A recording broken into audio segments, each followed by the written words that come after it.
Hello friends, welcome back to my channel Smart Work with Samapti. So I am Samapti and today we'll discuss about the Indian Constitution. This chapter is a class NCERT class 8 chapter number 1 civics chapter. Okay.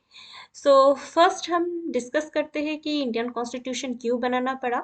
Indian constitution बनाने की वजह ये है कि India में बहुत सारे diversity है, रिलीजियन डाइवर्सिटी, कल्चरल डाइवर्सिटी है।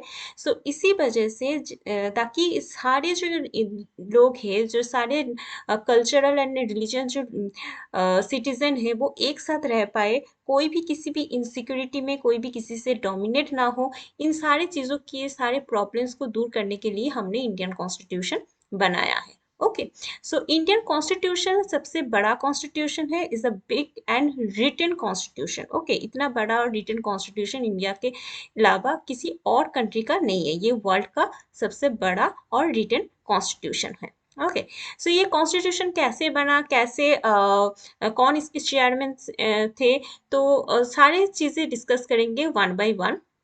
सो फर्स्ट हम देख लेते हैं कि क्या क्या है फंडामेंटल कुछ प्रिंसिपल्स है, कुछ जैसे डेमोक्रेसी, इक्वेलिटी, सेकुलरिज्म। सो इनके बारे में भी हम वन बाय वन डिस्कस करेंगे। सो सम की points here, like a constitution. What is the constitution?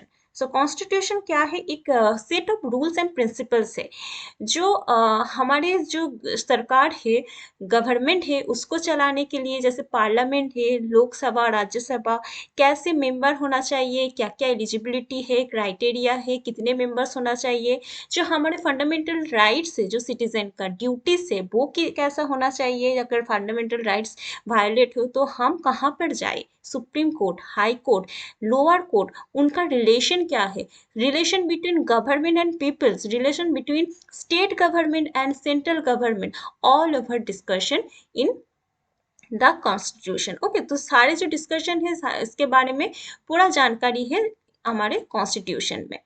So next point है drafting of the Indian constitution. So drafting क्या है? तो कॉन्स्टिट्यूशन बनाने से पहले एक ड्राफ्टिंग कमिटी बनाया गया था कॉन्स्टिट्यूएंट असेंबली में, जिसका चेयरमैन थे डॉक्टर बी आर अम्बेडकर। सो वो भी एक अनटचेबिलिटी कम्युनिटी से बिलोंग करते थे। तो इस कमिटी का जो ड्राफ्टिंग कमिटी का जो चेयरमैन थे वो डॉक्टर बी आर अम्बेडकर है। So this is a very important. Okay, so next constituent assembly. Constituent assembly ये जो फॉर्म हुआ था, 1946 में फॉर्म हुआ था, जो हमारे इंडिपेंडेंस से भी पहले। सो नेचुरली उस टाइम में इंडिया पाकिस्तान दो ही कंट्री थे, एक साथ थे। तो इंडियन कॉन्स्टिट्यूशन में जो मेंबर्स थे उसको फाइनलाइज किया गया था। तो इंडियन कॉन्स्टिट्यूशन में बहुत सारे मेंबर्स थे, सारे रिलीजियंस के। ऐसा नहीं है कि सिर्फ हिंदू के ही थे, सिर्फ मुस्लिम्स के ही थे, क्रिश्चियन के ही थे, ऐसा नहीं है। सारे कास्ट के थे, सारे रिलीजियंस के थे, सारे कल्चर्स के थे, सारे स्टेट के लोग थे। ओके, ऐसा नहीं कि सिर्फ मराठी है, सिर्फ हरियाणा के लोग हैं, बंगाली से नहीं, सारे स्टेट से, सारे रिलीजियन से, सारे कल्चर से एक एक करके मेंबर थे इस कॉन्स्टिट्यूएंट असेंबली में। Okay, next we will discuss about the some fundamental principles of the Indian Constitution. I hope this is clear. Okay, now first we discuss about the democracy. So democracy, we know about our India. So India is a democratic country, right? So democratic क्या होता है कि एक होता है कि Republic country होता है और एक होता है मोनार्की कंट्री। और ये हमारा जो इंडिया है वो रिपब्लिक भी है और डेमोक्रेटिक कंट्री भी है। सो रिपब्लिक फर्स्ट, रिपब्लिक और मोनार्की सिस्टम का जो डिफरेंस है वो पहले समझो। रिपब्लिक जो कंट्री होता है उसमें सिटीजन, पीपल डिसाइड करता है। पीपल क्या डिसाइड करते हैं कि कौन हमारा रिप्रेजेंटेटिव होगा, कौन हमारा गवर्नमेंट होगा, कौन हमें हमारे ऊपर रूल्स करेगा, तो वो डिसाइड होता है बाय पीपल। मोनार्की सिस्टम में क्या होता है? मोनार्की सिस्टम में पीपल डिसाइड नहीं करता, उसके राज्य के जो प्रजा है वो डिसाइड नहीं करता है, ये डिसाइड वो अपने जो रॉयल फैमिली से वो होता है। मतलब ऐसा है कि अगर जो राजा का जो बेटा है वो ही राजा होगा, वो राजा अगर कैपेबिलिटी उसमें नहीं भी है तो भी वो राजा होगा। बट रिपब्लिक में क्या होता है, रिपब्लिक में ऐसा नहीं होता है। जिसके पास वो कैपेबिलिटी नहीं है देश को चलाने का, वो आकर प्राइम मिनिस्टर और जो रिप्रेजेंटेटिव जो होते हैं वो प्रेसिडेंट, वो नहीं हो पाता। सो यहाँ पर डायरेक्टली हम इलेक्ट कर पाते हैं, ठीक है। डेमोक्रेसी क्या है, डेमोक्रेटिक कंट्री वो होता है जहाँ पर हमें बहुत सारे राइट्स दिया गया है जो हम इंजॉय करते हैं, that's like fundamental rights, okay. So ऐसे बहुत सारे राइट्स दिया गया है जो हम अपने जो स्पीच है, हमारे जो थिंकिंग है, थॉट्स है, वो हम प्रेजेंट कर पाए बिना किसी से डरे। तो इसको कहते हैं democratic country, okay. Now next we discuss about the equality. What is the equality?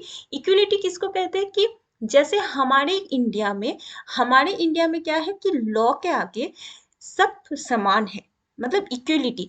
जैसे कोई अगर ए और बी दो पर्सन है, अगर ए ने कुछ क्राइम किया, उसका पनिशमेंट उसे जितना मिलेगा, बी ने भी अगर सेम क्राइम किया तो उसको भी वही पनिशमेंट मिलेगा।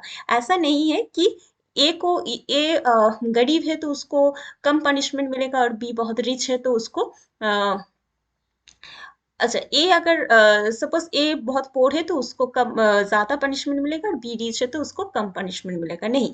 इसमें कोई भी डिस्क्रिमिनेशन नहीं होगा basis of religion, caste and gender, कोई भी डिस्क्रिमिनेशन नहीं होगा। नॉट ओनली पनिशमेंट और लॉ, इसमें एडुकेशन जो है वो भी उसमें भी नहीं होता है। एडुकेशन, जॉब अपॉर्चुनिटीज, सब में इक्वलिटी है, ठीक है, यानी सब में समानता। Okay, next, secularism. What is the secularism? Our country also a secular country. So India is a secular country. तो सेकुलर क्या होता है, जो स्टेट का या हमारा जो जो कंट्री का कोई पर्टिकुलर रिलीजियन नहीं है। कोई पर्टिकुलर ऐसा रिलीजियन नहीं है कि हमारे कंट्री हिंदू है, मुस्लिम है, ओके। बहुत सारे कंट्री में पर्टिकुलर रिलीजन होता है कि ये क्रिश्चियन क्रिश्चियन कंट्री है, ये मुस्लिम कंट्री है, ओके। बट हमारे कंट्री का कोई ऐसा रिलीजन नहीं है, क्योंकि इंडिया में बहुत सारे रिलीजन के लोग रहते हैं। अगर किसी एक रिलीजन को हमने नेशनल रिलीजन डिक्लेयर कर दिया, तो बाकी लोग जो है वो अनदर जो रिलीजन है उससे डोमिनेटेड होते रहेंगे, ओके। सो यहाँ पर सब अपने अपने इंडिविजुअली अपने अपने जो रिलीजन प्रैक्टिसेस है वो फ्रीली वो एंजॉय कर सकते हैं, ओके। उसकी फ्रीडम है सबको। So this is our Indian country. Our country India is a secular. Okay. Next, preambles of the Indian constitution. क्या है प्रियम्बल्स, क्या है? जैसे हम देखते हैं ना कि हमारे बुक के कंटेंट होता है, हमारे बुक में जो एक जिस्ट होता है कि पूरे बुक किसके ऊपर लिखी है, तो वही है प्रियम्बल। कॉन्स्टिट्यूशन किसके ऊपर लिखी है, क्या कॉन्स्टिट्यूशन का जो जिस्ट है वो क्या है, वो प्रियम्बल में है। तो प्रियम्बल में क्या बताया गया है, जस्टिस, लिबर्टी, इक्वलिटी, फेटर्निटी, इन सारी चीज़ों के बारे में बताया गया है कि इसका वैल्यू क्या है। तो इस बारे में प्रियम्बल में बताया गया। सो प्रियम्बल इंडियन कॉन्स्टिट्यूशन का एक जिस्ट है, okay. Next, importance of the constitution. क्या इंपॉर्टेंस है कॉन्स्टिट्यूशन का?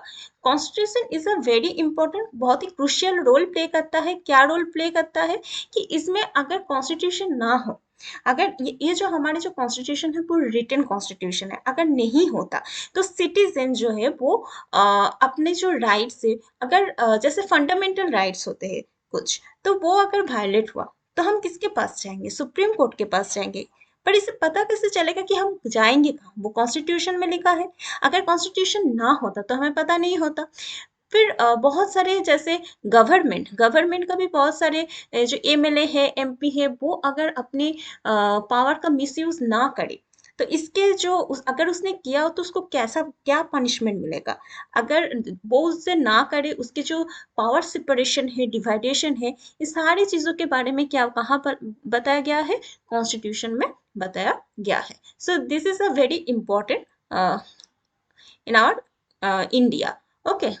सो दिस इज द, ये एक जीस्ट है। ये एक कह सकते हो कि पूरे जो अगर एनसीईआरटी पढ़ने चाहोगे तो वो बहुत ही डिफिकल्ट होगा, तो मैंने थोड़ा सा छोटा सा नोट्स बनाकर तुम लोगों को समझाया है। सो थैंक यू, यही था, इतना सही था। So thank you. अगर वीडियो अच्छा लगे तो वीडियो को लाइक कीजिए, शेयर कीजिए और चैनल को सब्सक्राइब कीजिए। Thank you.